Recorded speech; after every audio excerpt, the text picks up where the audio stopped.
नमस्कार, स्वागत है आप सभी का। एफएम न्यूज देख रहे हैं आप और आपके साथ मैं हूं नितिशा बंसल। चलिए रुख करेंगे उत्तराखंड की खबरों का। उच्च शिक्षा में 16 अक्टूबर को लागू होगी नई शिक्षा नीति। तो बड़ी खबर इस वक्त की हम आपको बता रहे हैं। केंद्रीय शिक्षा मंत्री धर्मेंद्र प्रधान नई शिक्षा नीति का शुभारंभ करने वाले हैं।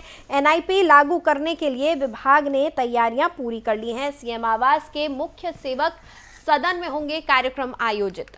तो बड़ी खबर इस वक्त की हम आपको बता रहे हैं। सीएम आवास के मुख्य सेवक सदन में कार्यक्रम आयोजित होने जा रहे हैं। केंद्रीय शिक्षा मंत्री धर्मेंद्र प्रधान नई शिक्षा नीति का शुभारंभ करेंगे और 16 अक्टूबर को नई शिक्षा नीति लागू होगी। उच्च शिक्षा में 16 अक्टूबर को लागू होने जा रही है नई शिक्षा नीति। केंद्रीय शिक्षा मंत्री धर्मेंद्र प्रधान नई शिक्षा नीति का शुभारंभ करेंगे। एनआईपी लागू करने के लिए विभाग ने तैयारियां पूरी कर ली हैं। सीएम आवास के मुख्य सेवक सदन में कार्यक्रम आयोजित किया जाएगा।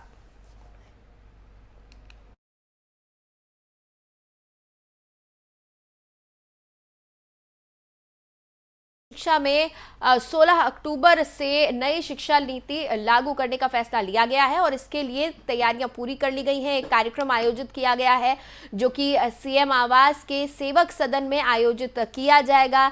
इस कार्यक्रम में केंद्रीय शिक्षा मंत्री धर्मेंद्र प्रधान आएंगे और वो नई शिक्षा नीति का शुभारंभ करेंगे। तो बड़ी खबर इस वक्त की हम आपको बता रहे हैं। उच्च शिक्षा में 16 अक्टूबर को लागू होगी नई शिक्षा नीति। केंद्रीय शिक्षा मंत्री धर्मेंद्र प्रधान करेंगे नई शिक्षा नीति का शुभारंभ। एनआईपी लागू करने के लिए विभाग ने तमाम तैयारियां पूरी कर ली हैं। सीएम आवास के मुख्य सेवक सदन में एक कार्यक्रम आयोजित किया जाएगा और इसी कार्यक्रम के दौरान नई शिक्षा नीति को लागू किया जाएगा। नई शिक्षा नीति का शुभारंभ होने जा रहा है। अब प्रदेश में उच्च शिक्षा में 16 अक्टूबर से नई शिक्षा नीति लागू करने का फैसला किया गया है और इसको लागू करने के लिए केंद्रीय शिक्षा मंत्री धर्मेंद्र प्रधान मौजूद रहेंगे। वो इस शिक्षा नीति का शुभारंभ करेंगे। आपको बता दें इसके लिए एक कार्यक्रम का आयोजन किया गया है जो कि सीएम आवास के मुख्य सेवक सदन में आयोजित किया जाएगा और नई शिक्षा नीति के लिए तमाम जो तैयारियां हैं वो पूरी कर ली गई हैं। इसी खबर पर ज्यादा जानकारी के साथ मेरे सहयोगी अजय जुड़े हुए हैं मेरे साथ देहरादून से फोन लाइन पर। अजय, क्या कुछ तैयारियां विभाग के द्वारा की गई हैं जो 16 तारीख से अब नई शिक्षा नीति लागू होने वाली है उसके बनिस्बत?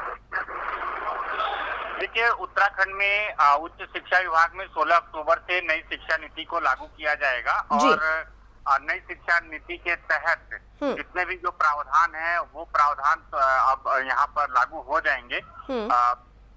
शिक्षा मंत्री डॉक्टर धन सिंह रावत ने पहले ही विभागीय अधिकारियों के साथ बैठक की है और उनको तमाम दिशा निर्देश दिए हैं। अब केंद्रीय शिक्षा मंत्री धर्मेंद्र प्रधान यहाँ देहरादून आएंगे और देहरादून में 16 अक्टूबर को यहाँ पर विधिवत रूप से इस नई शिक्षा नीति को लागू करने की जो प्रक्रिया है वो की जाएगी। यहाँ पर वो भी अधिकारियों के साथ शिक्षा विभाग के जो तमाम अफसर हैं उनके साथ बैठक करेंगे, उनको आगे की दिशा निर्देश देंगे।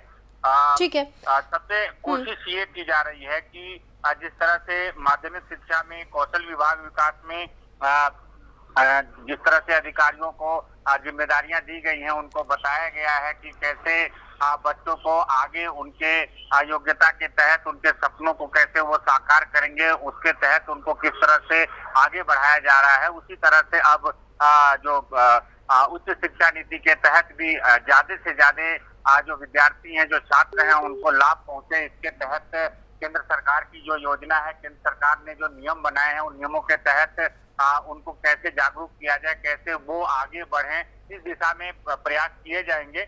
और मुख्यमंत्री आवास में ये कार्यक्रम का आयोजन किया जाएगा 16 तारीख को और इसके बाद जो धर्मेंद्र प्रधान हैं केंद्रीय शिक्षा मंत्री, वो जब यहाँ आएंगे उसके बाद ही कई कार्यक्रमों में शामिल होने के बाद वो दिल्ली रवाना होंगे।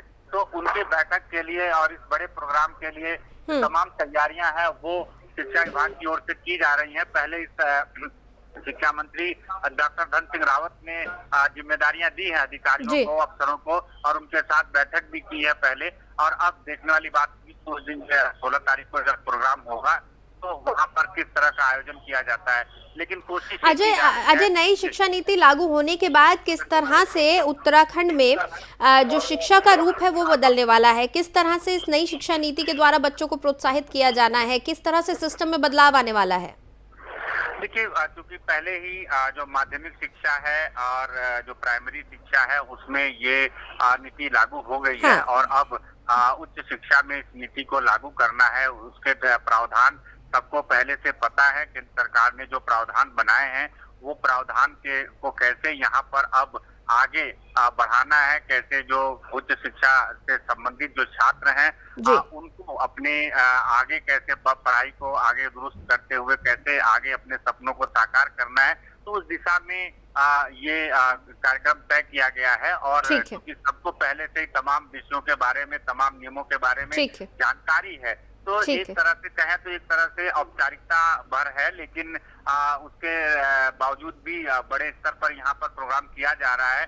और जाहिर है कि जब उच्च शिक्षा वाले जितने भी छात्र रहते हैं वो एक मुकाम हासिल कर चुके होते हैं, यानी कि जो उनकी प्रारंभिक शिक्षा है और माध्यमिक शिक्षा है वो पूरी हो गई होती है, तो उसके बाद वो अब रोजगार की दिशा में कैसे आगे बढ़ें, कैसे अपने सपनों को साकार करें, अपने परिवार के सपनों को साकार करें और कैसे अपनी योग्यता के अनुसार वो आगे बढ़ें, उस दिशा में एक बड़ा कदम उच्च शिक्षा विभाग की ओर से जरूर निभाया जाएगा। उनको आगे दिशा निर्देश दिए जाएंगे कि किस तरह से वो आगे बढ़े। जी ठीक, बहुत बहुत शुक्रिया अजय इस पूरी जानकारी के लिए।